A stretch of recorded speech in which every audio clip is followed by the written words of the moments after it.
सामाजिक विज्ञान के अंदर कल हमने जो है देखिए सामाजिक विज्ञान कक्षा 6 ये सामाजिक विज्ञान है, याद रखना, ठीक है।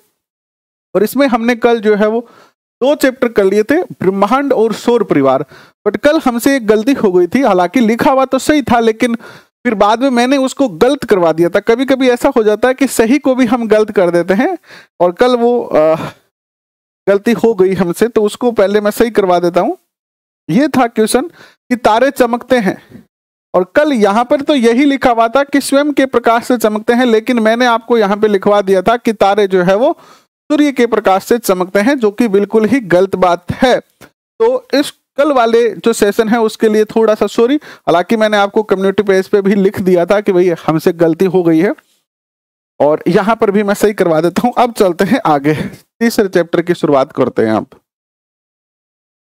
अंतरिक्ष की खोज, यह है चैप्टर अंतरिक्ष की खोज। पहला क्वेश्चन देखिएगा, गीजा का महान पिरामिड किस तारे से संबंधित है? गीजा के अंदर जो है वो पिरामिड बना हुआ है, यह कौन से तारे से संबंधित है? पहला क्वेश्चन आज का इस चैप्टर का यह बनता है, और ये तारा है ध्रुव, है ना। जो पिरामिड बने हुए हैं उन पिरामिडों का जो वास्तु है वो इस प्रकार से बना हुआ है कि पिरामिड से ब्रह्मांड पर नजर रखी जा सके, या ब्रह्मांड के कुछ विशेष ग्रह नक्षत्रों के दिशा के अकॉर्डिंग जो है वो क्या बनाए जाते हैं, पिरामिड बनाए जाते हैं। सुनो चंदा, कैसे हैं आप? प्रियंका कुमावत, ललिता स्वागत आपका, राकेश मीना स्वागत आपका, बनवारी प्रजापति जी, रेणु जी स्वागत आपका, दयाली कुमारी, आप सबका बहुत बहुत स्वागत। हवा सिंह जी स्वागत आपका, नितिन पारिक स्वागत आपका, प्रिया कुमावत आपका भी बहुत बहुत स्वागत और अभिनंदन। अंतरिक्ष के अध्ययन के प्रमाण सबसे पहले कहाँ मिले हैं? कि अंतरिक्ष का अध्ययन किया गया है मिस्र में, क्योंकि मिस्र में ही सबसे ज्यादा पिरामिड बने हुए हैं। अब पहले जो शुरुआती दौर था ना, जब हम अंतरिक्ष का अध्ययन कर रहे थे, मान लीजिए आज से 20 साल पहले अगर हम चर्चा करें, आज 2022 चल रहा है, और 20 साल पहले जाते हैं, ऑलमोस्ट लगभग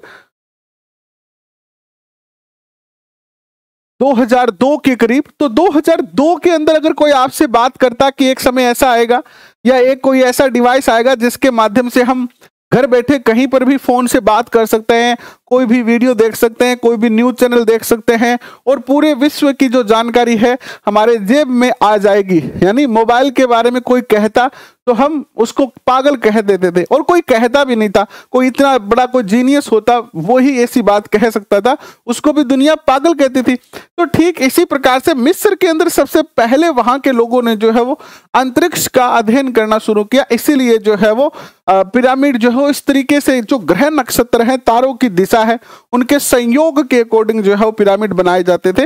नेक्स्ट देखिएगा, भारत द्वारा अंतरिक्ष में भेजे गए पहले कृत्रिम उपग्रह का नाम क्या था? तो आर्यभट्ट था। अच्छा क्वेश्चन है, पूछा गया हुआ क्वेश्चन है ये। और पृथ्वी की सही परिधि की गणना सर्वप्रथम किसने की थी? तो इरेटोस्थनीज ने जो है इसकी सही गणना की थी। भास्कराचार्य की रचना जो है वो सिद्धांत शिरोमणि है।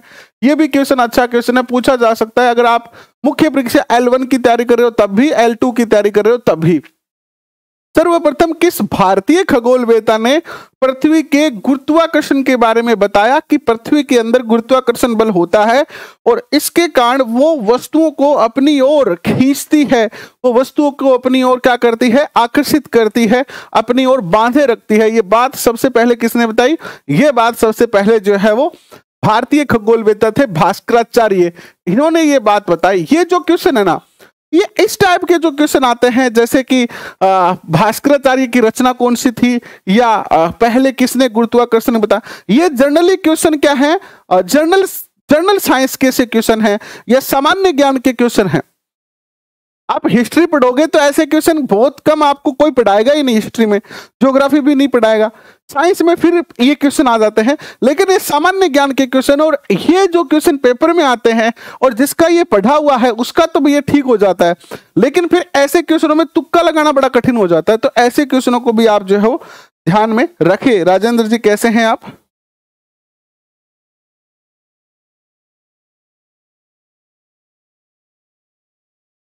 नेक्स्ट क्वेश्चन देखिए आपके स्क्रीन पर, प्रथम दूरबीन का आविष्कार किसने किया था? तो होलैंड नीदरलैंड के अंदर जो है वो हैंस लिपर्स ने जो है इसका आविष्कार किया था। और आकाशीय पिंडों को देखने योग्य दूरबीन, ये तो दूरबीन थी केवल हमारे आसपास के क्षेत्रों को देखने के लिए, जैसे कोई दूर की वस्तु उसको देखने के लिए, लेकिन अंतरिक्ष को देखने के लिए जो प्रथम दूरबीन बनी, ब्रह्मांड में देखने के लिए जो दूरबीन बनी, आकाशीय पिंडों को देखने के लिए जो दूरबीन बनी, उसका आविष्कार किया था गैलीलियो ने। ठीक है, तो 2 क्वेश्चन बन जाते हैं। अब ऑप्शन के अकॉर्डिंग आपको देखना है कि प्रथम दूरबीन का आविष्कार किसने किया। अगर ऑप्शन में आता है हैंस लिपर्स तो आप उत्तर यह सही कर दोगे, और अगर ऑप्शन में ये नहीं आता है तो फिर गैलीलियो कर दोगे। लेकिन गैलीलियो ने जो दूरबीन बनाई थी वो बड़ी दूरबीन थी, और वो ब्रह्मांड पर नजर रखने के लिए जो है वो बनी हुई क्या थी, दूरबीन थी। नेक्स्ट क्वेश्चन देखिएगा, देश की सबसे बड़ी दूरबीन मास्ट को कहाँ स्थापित किया गया। ये क्वेश्चन अच्छा है।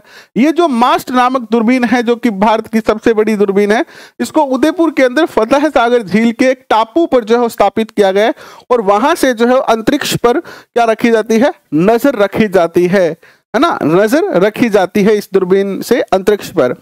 नेक्स्ट क्वेश्चन देखिएगा कि सवाई जयसिंह ने 9 सौर वेधशालाओं का निर्माण कहां पर किया। ये क्वेश्चन पेपर में आता है हिस्ट्री में खास तौर पर, और कई बार इसमें कंफ्यूजन हो जाता है। तो याद रखना, दिल्ली, जयपुर, बनारस, उज्जैन और मथुरा। इसमें कभी कभी एक आगरा ऑप्शन आ जाता है और हम भूलवश आगरा उत्तर भी सही कर देते हैं। ऐसा देखो, कई बार ऐसे क्वेश्चन गलत हो जाते हैं जो हमें आते हैं, लेकिन जल्दबाजी में या फिर किस्मत खराब मान लीजिए वो क्वेश्चन गलत हो जाता है। तो ऐसे क्वेश्चनों को आप खास तौर पर जो है ध्यान रख सकते हैं। याद रखना, आगरा इसमें नहीं है। भाई जयसिंह ने किन 3 यंत्रों का निर्माण करवाया था। तो सबसे बड़ा यंत्र था सम्राट यंत्र, फिर जयप्रकाश यंत्र, और एक था राम यंत्र। रामनिवास बाग ये जयपुर में स्थापित किए गए हैं सारे यंत्र, है ना। जंतर मंतर में, जंतर मंतर जो है जयपुर में, वहां पर आप ये सारे यंत्र जो है वो देख सकते हो। सम्राट यंत्र भी देख सकते हो, जयप्रकाश यंत्र भी देख सकते हो, राम यंत्र भी देख सकते हो। पृथ्वी के गुरुत्वाकर्षण से बाहर निकलने के लिए लाइन के वेग कितना होना चाहिए। तो 11.2 किलोमीटर प्रति सेकंड।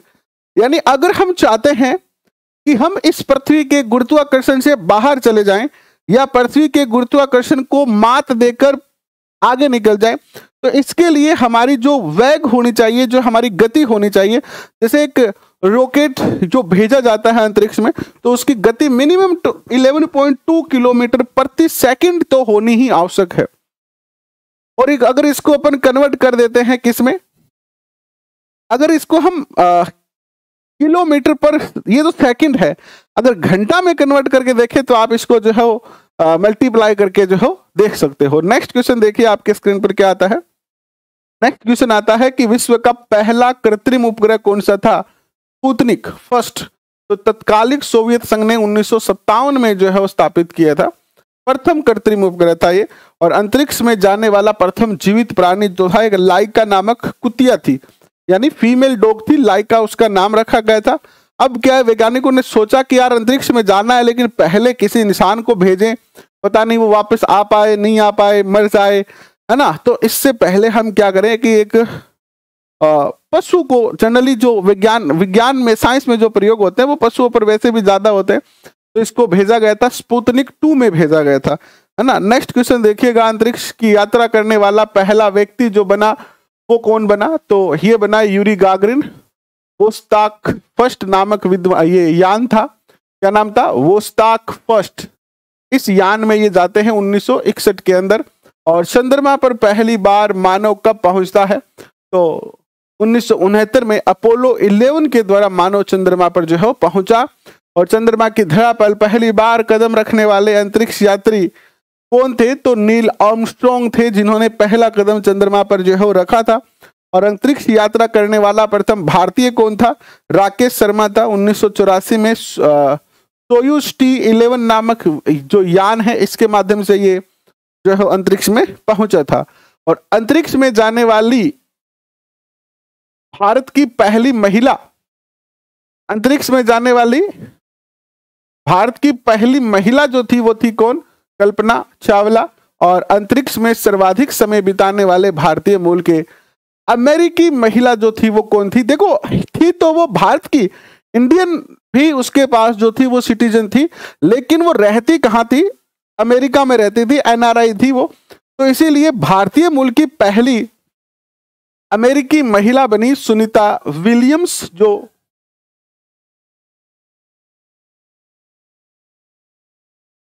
वापस नहीं आ पाई थी। इसरो का पूरा नाम बताइए? अंतरिक्ष, भारतीय अंतरिक्ष अनुसंधान संगठन। और इसरो का गठन कब और किसके नेतृत्व में हुआ? 1962 में हुआ, डॉक्टर होमी जहांगीर भाभा। आप बचपन में जब साइंस पढ़ते थे तो इसमें डॉक्टर, लास्ट के जो 2 चैप्टर आते थे ना, वो 2 वैज्ञानिकों के बारे में आते थे, जिसमें इनका नाम आता था, डॉक्टर होमी जहांगीर भाभा का भी। ठीक है, इसके बाद देखिएगा,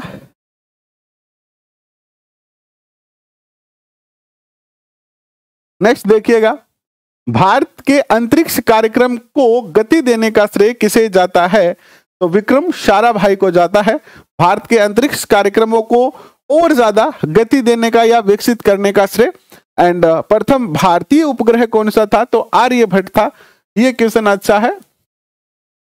आर्यभट्ट का प्रक्षेपण कब और कहां किया गया था? 1975 में पूर्वीय सोवियत संघ के बेकानूर अंतरिक्ष केंद्र से। पहले भारत के पास जो था वो लॉन्च स्टेशन नहीं था, यानी भारत के पास लॉन्च स्टेशन नहीं था। लॉन्च स्टेशन क्या होता है? जैसे कि आपने रॉकेट तो बना लिया, लेकिन उसको अंतरिक्ष में भेजने के लिए आपके पास संसाधन नहीं थे, जगह ही नहीं थी लॉन्च स्टेशन की, कहां से उसको लॉन्च करें ताकि वो अंतरिक्ष में पहुंच जाए। तो इसलिए हमें क्या करना पड़ता था? अपने रॉकेट बनाकर या फिर किसी दूसरे देश को पैसे देकर उससे हम रॉकेट बनवाते थे, और फिर किसी दूसरे देश के लॉन्च स्टेशन पे जाते थे और वहां से उसको क्या करते थे? अंतरिक्ष में लॉन्च करते थे। एक समय ऐसा था, और आज भारत जो है अंतरिक्ष में अपनी अलग पहचान बना चुका है, अलग पहचान बना चुका है भारत। नेक्स्ट क्वेश्चन देखिएगा, मंगलयान कब प्रक्षेपित किया गया? नवंबर 2013 में। मंगल मिशन नामक एक अक्षय कुमार की मूवी बनी हुई है। किस तरीके से मंगलयान, है ना, पहली बार में हमने सफलता प्राप्त की थी मंगलयान पर, इस मूवी के अंदर बहुत बेहतर तरीके से दिखाया गया है। और इस मूवी को आप अगर देखोगे, अभी तो आपके पास समय है, अगर आपके पास मौका मिले आप इस मूवी को देखना, मंगल मिशन को, आपको मोटिवेशन मिलेगा कि सफलता असफलता केवल बेरोजगार के जीवन में ही नहीं है। आप नौकरी लग गए तब भी ये दौड़ तो चलना ही है, चाहे कितना भी बड़ा पैसे वाला हो, जैसे टाटा है, बिरला है, अंबानीज हैं, उनके लिए भी ये सफलता असफलता का दौर, संघर्ष का दौर, दुख का दौर, सुख का दौर, ये उनके लिए भी चलता है ना। जो जिस जैसी हालत में है उसके लिए वैसे हैं। आपके लिए संघर्ष क्या है? नौकरी लगना। मेरे लिए संघर्ष क्या है? इस चैनल को और आगे बढ़ाना। किसी और व्यक्ति के लिए संघर्ष क्या है? अपने बच्चों के लिए भोजन की व्यवस्था करना। किसी के घर में अगर बच्चे हैं, कुंवारे हैं, उस पिता के लिए संघर्ष क्या है? अपने बच्चों की शादी करना। किसान के लिए संघर्ष क्या है? खेत से अनाज लेके आना और बहुत ज्यादा अनाज हो जिससे कि वो अपने परिवार का पालन पोषण कर सके। एक व्यापारी के लिए संघर्ष है कि वो जो पैसे उसने व्यापार में लगाए हैं उस पैसों से वो ज्यादा से ज्यादा लाभ कमाए। तो जीवन में हर व्यक्ति के और हर पल में जो है वो क्या है? संघर्ष है। पीडीएफ आपको मिलेगी निश्चित तौर पर। पीडीएफ के लिए आपको संघर्ष करना नहीं पड़ेगा। पीडीएफ के लिए किसी प्रकार का आपको जो है वो संघर्ष करना नहीं पड़ेगा, तो पीडीएफ आपको मिल जाएगी। तो नवंबर 2013 में आंध्र प्रदेश के अंदर हरिकोटा नामक स्थान है जहां से भारत का क्या है? लॉन्च स्टेशन है। अब हम भारत के जो अंतरिक्ष यान हैं उनको लॉन्च करने के लिए किसी दूसरे देश पर अपने को निर्भर रहने की जरूरत नहीं, अपना खुद का लॉन्च स्टेशन हमने बना लिया और यहीं से मंगलयान हमने पहली बार जो है वो भेजा था। चंद्रयान कब प्रक्षेपित किया गया था? अक्टूबर 2008 में। इसके बाद देखिएगा, भारत की पहली अंतरिक्ष वेधशाला कौन सी है? तो भारत की पहली अंतरिक्ष वेधशाला, यानी भारत के अंतरिक्ष में भी एक क्या है? लैब बनी हुई है। जैसे आप हॉलीवुड मूवी देखते हो ना कि अंतरिक्ष के अंदर वो बड़े बड़े शिप जो है उड़ते रहते हैं और उसके अंदर जो है वो प्रयोग चलते रहते हैं, तो वैसे ही भारत की भी बनी हुई है एस्ट्रोसेट। क्या नाम है? एस्ट्रोसेट। अक्टूबर 2015 में इसको जो स्थापित किया गया था, याद कर लेना। अच्छा क्वेश्चन है, पूछे लायक क्वेश्चन है। 1 मील में कितने किलोमीटर होते हैं? तो 1.6 किलोमीटर होते हैं। नेक्स्ट चैप्टर आता है ग्लोब। पृथ्वी की आकृति कैसी है? तो भू आब अथवा पृथ्व्याकार इसकी जो है वो क्या है? आकृति है। पृथ्वी का भूवृत्तीय व्यास कितना है? यानी पृथ्वी का जो भूमध्य व्यास है, भूमध्य वृत्तीय व्यास जो है वो कितना है? तो ये है आपका 12,756.6 किलोमीटर का। नेक्स्ट क्वेश्चन देखिएगा, पृथ्वी का ध्रुवीय व्यास कितना है? यानी ध्रुव पर कितना व्यास है? तो वहां पर इसका जो व्यास हो जाता है वो 12,714 किलोमीटर का हो जाता है। और पृथ्वी का भूमध्य रेखीय परिधि कितनी है? भूमध्य रेखा पर पृथ्वी की जो परिधि है वो बढ़ जाएगी, क्योंकि भूमध्य रेखा तो बीच में है। तो ये है 40,075 किलोमीटर। ठीक है, 40,075 किलोमीटर। और नेक्स्ट क्वेश्चन आता है यह है कि पृथ्वी की ध्रुवीय परिधि कितनी है? तो यह है आपकी 40,008 किलोमीटर।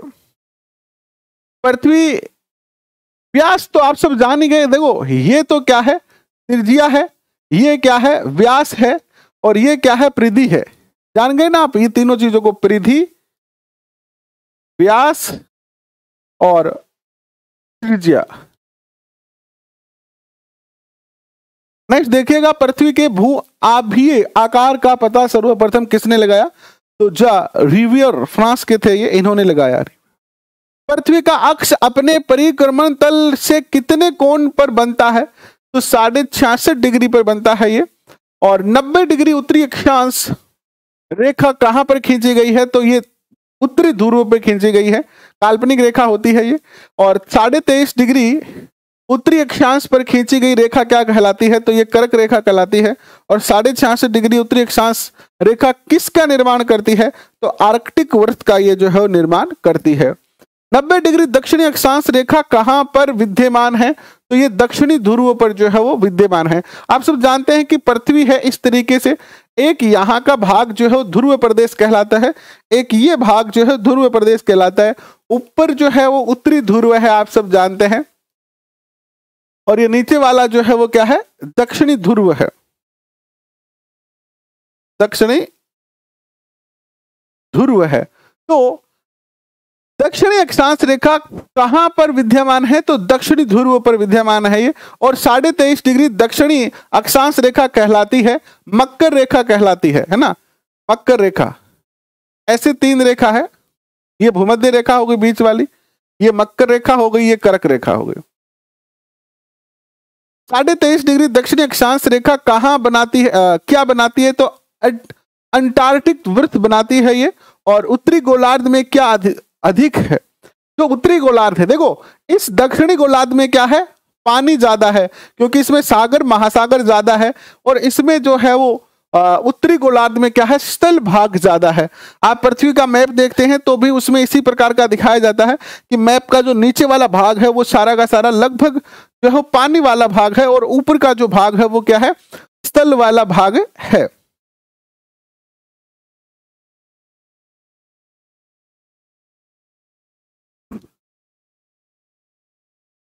देखिए, किसी को भी ब्लॉक करना कि मेरी कोई इच्छा नहीं होती है। ऐसा नहीं है कि मैं आपका दुश्मन हूं, या आपकी मेरे साथ कोई पर्सनल दुश्मनी है। आप मेरे पड़ोसी तो हो नहीं कि मैं आपको ब्लॉक करूं या अनब्लॉक करूं, या आपके साथ मेरा कोई 30 का 36 का आंकड़ा चल रहा है। बहुत सारे बच्चे ऐसे आते हैं, मैं कमेंट देखता हूं कि वो केवल क्या करने आते हैं? तुम कहां पर रहती हो? तुम कहां रहते हो? अच्छा वहां मिले, तुम किस जाति की हो? तुम किस जाति की हो? और सीरियसली बताता हूं, आज शायद आपको इस चीजों का दुख नहीं होता है। आज आप तो सोचते हैं यार अच्छा गुरुजी है कितना घमंडी है, मैं 2 बात के कर ली गए, माने ब्लॉक कर दिया। लेकिन जब आप मेरी जगह पर खड़े होगे ना, जब आप गवर्नमेंट टीचर बन जाओगे और किसी स्कूल में आप मान लो आपका मेहनत मौका देगी कि आप फर्स्ट ग्रेड अध्यापक बन जाएंगे, और आप 11th 12th में पढ़ा रहे होंगे, और आपके सामने लड़कियां और लड़के बैठे होंगे, और लड़के लड़की की तरफ और लड़कियां लड़कों की तरफ इशारा करेंगे, वो प्यार की बात करेंगे ना, या एक दूसरे की तरफ आकर्षित होंगे, और आपकी क्लास को बीच में भंग करेंगे, और आपकी क्लास को भंग नहीं भी करेंगे, और वो अगर इस तरीके से एक दूसरे के प्रति बातें करेंगे तो आपको अच्छा नहीं लगेगा, क्योंकि आप इस उम्र से गुजर चुके होंगे, और आपको लगेगा कि यार ये बच्चे अभी अपना भविष्य बर्बाद कर रहे हैं। इनको आना तो चाहिए यहाँ पढ़ने के लिए, और ये आ रहे हैं एक दूसरे के प्रति प्रेम मोहब्बत की बातें करने के लिए, तो आप बड़े दुखी होते हो। और दुखी होते हो तो क्या होता है, दो प्रकार के टीचर होते हैं। एक तो ये होता है कि छोड़ो रे, आपा ने क्या कमाई खानी है, पढ़े तो ठीक है, नहीं पढ़े तो ठीक है, आप अपनों काम करा। दूसरा टीचर थोड़ा भावुक होता है, वो सोचता है कि यार बच्चे का भविष्य बर्बाद हो जाएगा और मैं अपना कर्तव्य तो पूरा करूं, मेरा काम है इनको रोकना, तो मैं रोकता हूं। रुकेंगे तो देखते हैं, नहीं रुकेंगे तो फिर क्या कर सकते हैं। तो प्रयास, मैं तो यही प्रयास करता हूं। मैं आजकल तो हालांकि कहता ही नहीं हूं, बाकी मैंने बहुत कहा है कि भैया आओ आप पढ़ो, मैंने तो सब कुछ फ्री दे रखा है, मेरी सारी PDF file free, classes free, सब कुछ फ्री है। फिर कभी कभी क्या है, बहुत ज्यादा दुखी हो जाता हूं तो ऐसी बात करने वाले कुछ बच्चों जो मेरे फट से आंखों के सामने आ जाते हैं, उनको फिर ब्लॉक कर दिया जाता है। फिर भी कोई बात नहीं, अगर आपको बुरा लगे तो बुरा सही।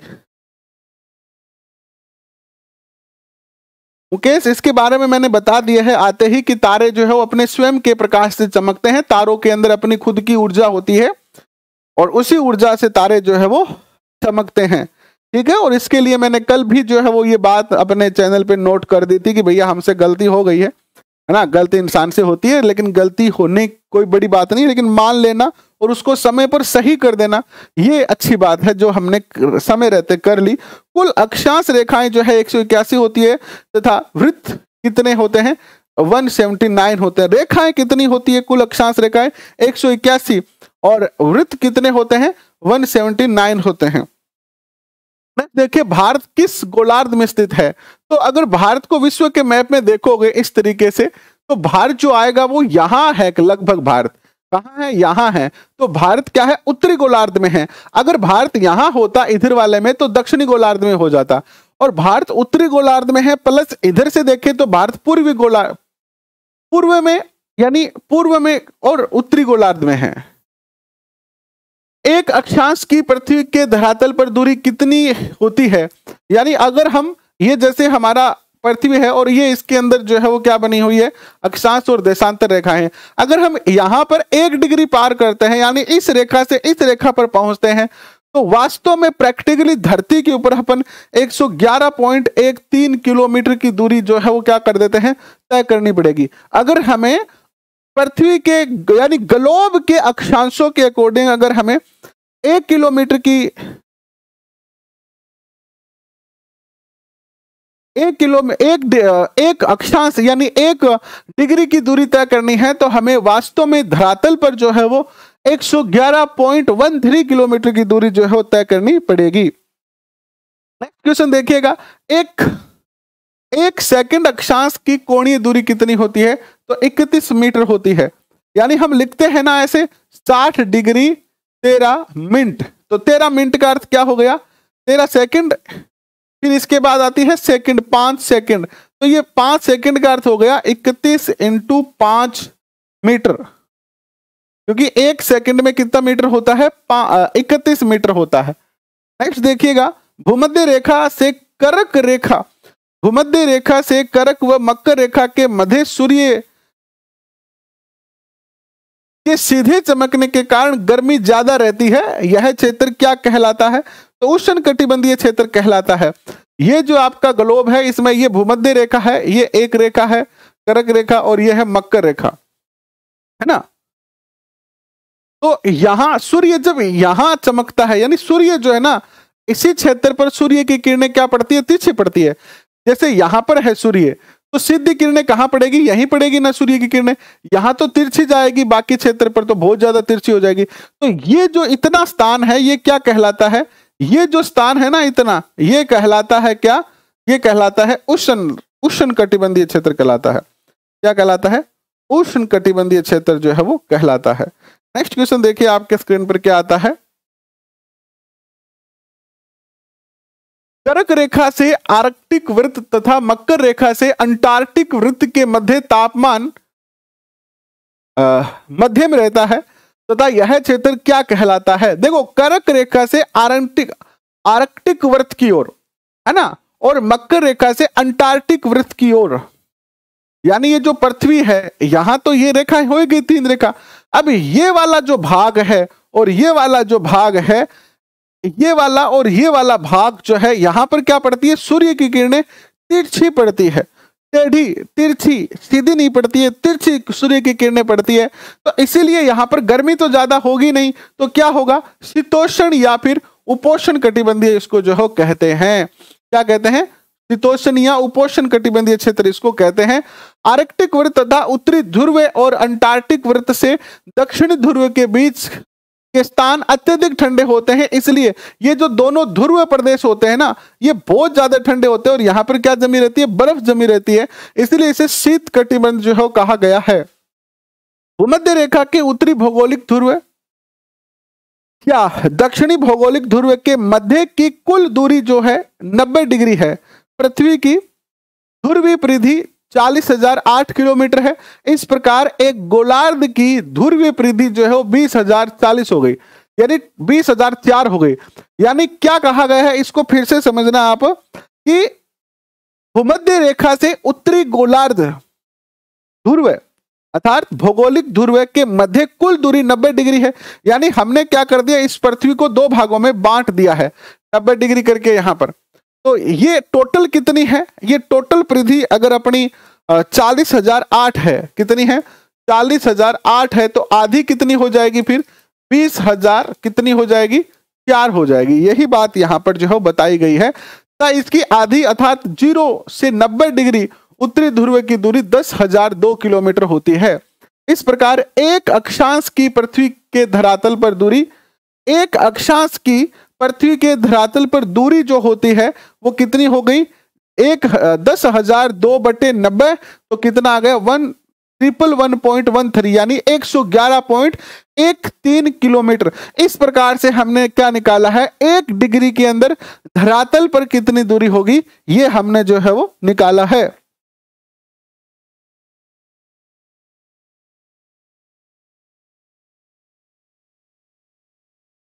लेट्स अमेजिंग कह रहे हैं कि सर रीट का पेपर अच्छा नहीं हुआ और मैं बहुत ज्यादा दुखी हूं। देखिए दुख, अब आप कितना भी दुख करें चाहे कोई फायदा नहीं है इस चीज का।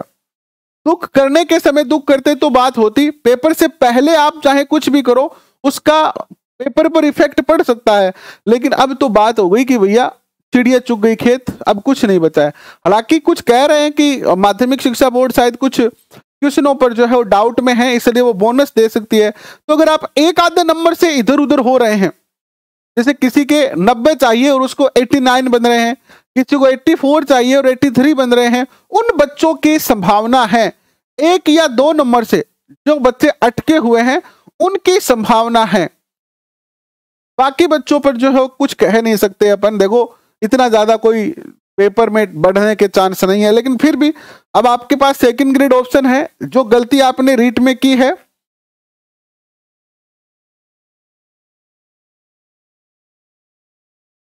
जो गलती आपने रीट में की है वो सेकंड ग्रेड में ना दोहराएं और प्रयास करें सेकंड ग्रेड में सफलता प्राप्त करने का। ठीक है, 1 डिग्री अक्षांश को 60 मिनट में विभाजित किया जा सकता है, यानी 1 डिग्री जो अक्षांश होता है वो बराबर किसके होता है, 60 मिनट के बराबर होता है। ठीक है, और इस प्रकार 1 सेकंड अक्षांश की कोणीय दूरी पृथ्वी के धरातल पर कितनी होती है, 0.031 किलोमीटर अर्थात 31 मीटर होती है। यानी 1 डिग्री में कितना हो गया, 60 मिनट, तो 1 सेकंड में कितना, 1 सेकंड में जो दूरी होगी पृथ्वी की,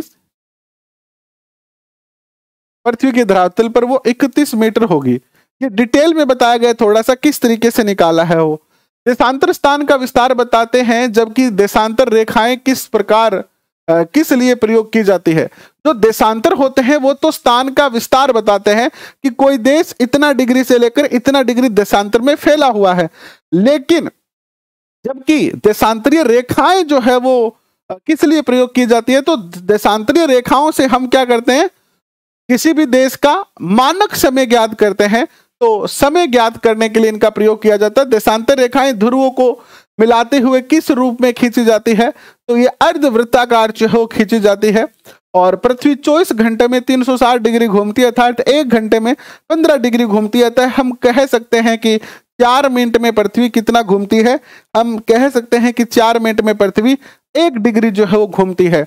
यानी पृथ्वी को 1 डिग्री घूमने में, यानी मान लीजिए अभी पृथ्वी 90 डिग्री पर है, या 180 डिग्री पर है या 181 डिग्री है, उसको 182 में पहुंचने में कितना समय लगेगा? 4 मिनट का समय जो है वो लगेगा। ठीक है, नेक्स्ट देखिएगा, देशांतर का प्रमुख कार्य क्या है होता है? देशांतर का प्रमुख कार्य होता है ग्रीनविच मीन टाइम के सापेक्ष स्थानीय मानक समय याद करना, यानी जो जीएमटी टाइम है उसको एलएसटी टाइम के साथ क्या करना? मैच करना। ठीक है, यही काम होता है इसका। और किसी देश से गुजरने वाली देशांतर रेखा के आधार पर वहां का मानक समय निर्धारित किया जाता है। रूस व अमेरिका में कितने मानक समय है? रूस और अमेरिका में 9 मानक समय है, क्योंकि ये बहुत ज्यादा कटे फटे क्षेत्र में फैले हुए हैं और यहाँ कई देशांतर आ जाते हैं, इसीलिए अलग अलग स्थान का अलग अलग समय है। लेकिन भारत एक बहुत ही बेहतरीन स्थिति में है, इसलिए हमारा एक ही क्या है? मानक समय है 82.5 डिग्री पूर्वी देशांतर। यह भी याद रखना, पेपर में कभी कभी हमें मूर्ख बनाने के लिए एग्जामिनर हमारी बुद्धि का जांच करने के लिए क्या करता है कि 82.5 डिग्री उत्तरी देशांतर, 60 डिग्री दक्षिणी देशांतर, पश्चिमी देशांतर, ऐसे नाम लिख देता है। तो याद रखना पूर्वी देशांतर। पेपर में इस प्रकार के क्वेश्चन गलत हो जाते हैं। और यह रेखा उत्तर प्रदेश में प्रयागराज में मिर्जापुर के पास नैनी नामक स्थान से जो है वो तय की जाती है। और यह ग्रीनविच से कितना आगे है? तो हमारा जो समय है वो ग्रीनविच से जो है वो 5.5 घंटे जो है वो क्या है? आगे है। अंतरराष्ट्रीय तिथि रेखा प्रशांत महासागर के बेरिंग स्ट्रेट, फिजी, टांगो आदि द्वीपों पर क्यों मुड़ती है? ताकि वहां दिन रात के भ्रम से मुक्त हो सके। और देशांतर के मध्य का स्थान क्या कहलाता है? तो ये गोरे कहलाता है, गोरे। और अक्षांश के मध्य का स्थान क्या कहलाता है? तो कटिबंध जो है वो ये कहलाता है।